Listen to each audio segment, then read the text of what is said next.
Čest ljudi što ima šta se radi, ja sam Miko iz klana Juka. Dobrodošli u novi testing video. Danas ćemo od Segwaya da testiramo Navimov i2 serija.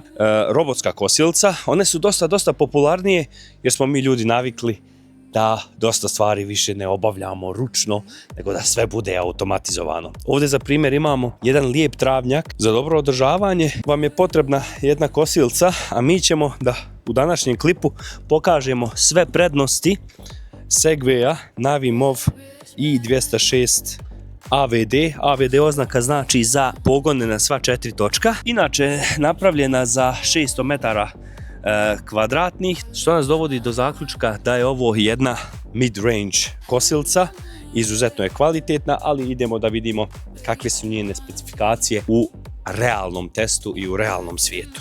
U pakovanju normalno dobijate uputstvo. U kutiji dolazi sama kosilca, uputstvo i ova GPS antena koja ide u ćošak dvorišta. Upravo ona omogućava da Navimov kosi u centimetar precizno, bez ikakvih kablova u zemlji. Jednom postaviš i sistem tačno zna gdje i gdje treba da ide.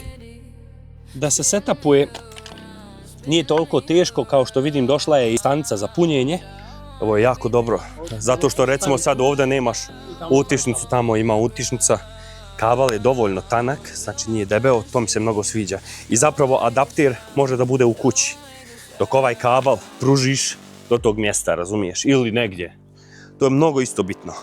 Uglavnom treba će vam otprilike da setupujete kompletan sistem, treba će vam pola sata, ali onda ste gotovi. Bazna stanica mora biti čvrsto fiksirana u zemlji. Ako se pomjera, kosilca gubi orijentaciju i neće se pravilno vraćati na punjenje. Zato je bitno da je dobro zavrnite i postavite na ravnu površinu da uvijek zna gdje joj je kuća. Da, evo ovdje je zapravo gotova štaciona, ovdje će se normalno penjat ovo, samo ne smijemo ovoliko da gazimo travu, koja je glavna antena koja zapravo komunicira sa kosilcom. Ovaj signal je mnogo bitan za mapiranje. Navimov aplikacija, skinete sa Google Playa. Treba vam 3 minute da skontate i 10 minuta da sve napravite. Jer onda Navimov dolazi automatski sam i puni se. Zašto je mnogo bitno? Pa ne morate onda vi ništa raditi. On izlazi sam, kosi, obrne krug, vraća se i sve tako. Sve ide preko aplikacije. Prvo Bluetooth za povezivanje, zatim Wi-Fi za mapiranje i punu kontrolu i obavezno sistemski update, jer tek tada kosilca radi kako treba i koristi sve svoje funkcije. Znači šta je mnogo bitno da uradite? Da ga napunite do kraja, da ga updateate, znači da updateate firmware unutra, sve drivere, pošto on koristi sofisticiranu tehnologiju. Nabrajao sam te stvari. Vi ne morate da koristite klasične magnetne trake ili graničnike za njega, da on mora da prepoznaje gdje u kojem. Znači, on automatski mapira kompletnu platformu, odnosno dvorište, mapira sam.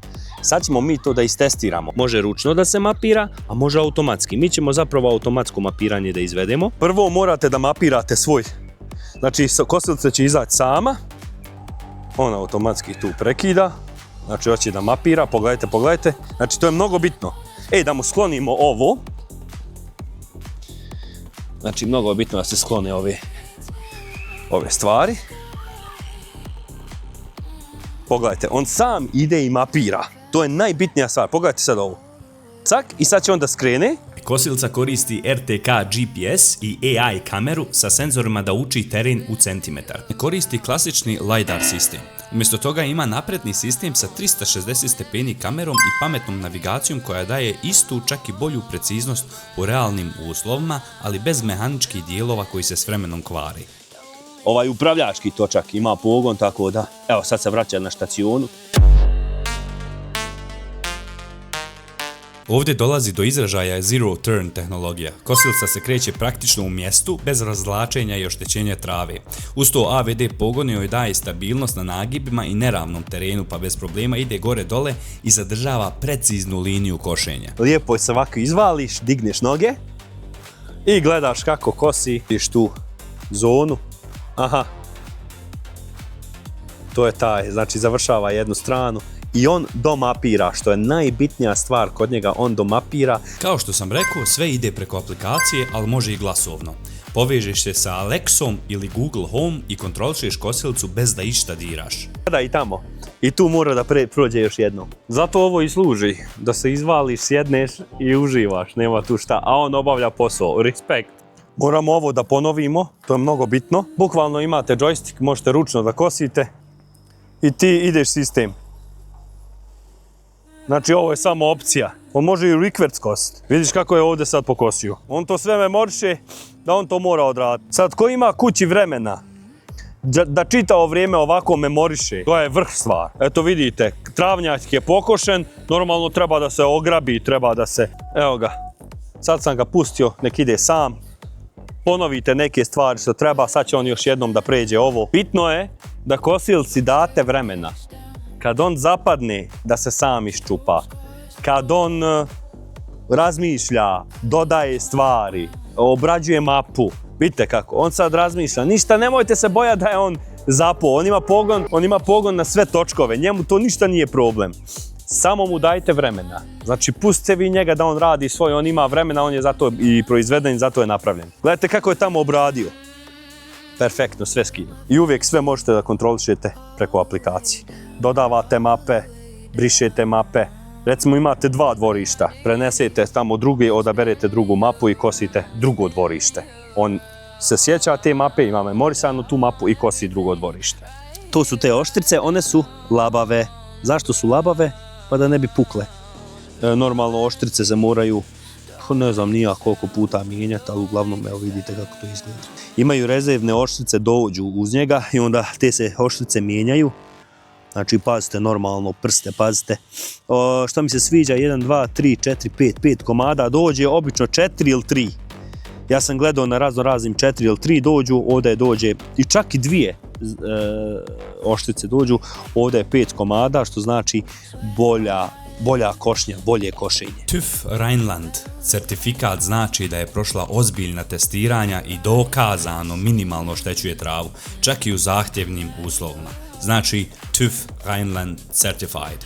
IP66 zaštita ovdje stvarno znači ozbiljnu stvar. Potpuno je certificirana za rad u vanjskim uslovima.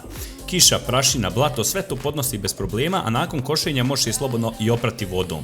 Napravljena je da bude stalno vladni, bez kompromisa, bez razmišljanja. Ovo nije za grubo skidanje velike trave. Ovo je namijenjeno da on automatski svaki dan obavlja sam i da vi čitavo ljeto imate mir. Znači da on nema nikakve prepreke, on će sam tu da dođe, da obavi svoje, da se vrati na stacionu i tako. Znači on ide, mapira, gleda, radi gdje treba da sječe, gdje ne treba da sječe. Sposoban je, ima svoje kamere, ima svoj sistem, ima svoj generalno i alat da to obavi kako treba. Da ga vi sad utjerate u visoku travu, pa to ne može. Nemojte se tome nadat.